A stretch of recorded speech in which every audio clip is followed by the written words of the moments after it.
গণঅভ্যুত্থানে ক্ষমতাচ্যুত সাবেক প্রধানমন্ত্রী শেখ হাসিনা সহ শেখ পরিবারের ১০ সদস্যের জাতীয় পরিচয়পত্র লক করেছে নির্বাচন কমিশনের অধীন জাতীয় পরিচয় নিবন্ধন অনুবিভাগ। সংশ্লিষ্ট একাধিক সূত্র জানিয়েছে, একটি চিঠির মাধ্যমে এ তালিকাভুক্ত ১০ জনের এনআইডি লক করা হয়।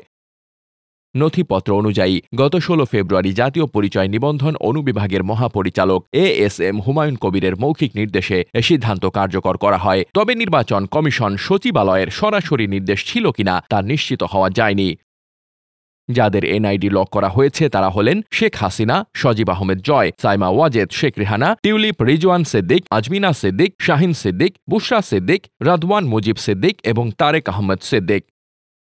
গত বছরের ৫ আগস্ট ছাত্র জনতার আন্দোলনের মুখে শেখ হাসিনা ভারতে পালিয়ে যান এবং এখনও সেখানেই অবস্থান করছেন। ভারত বাংলাদেশের মধ্যে বন্দি প্রত্যর্পণ চুক্তি থাকায় শেখ হাসিনাকে দেশে ফিরিয়ে আনতে বাংলাদেশ সরকার আনুষ্ঠানিকভাবে ভারতের কাছে আবেদনও জানিয়েছেন।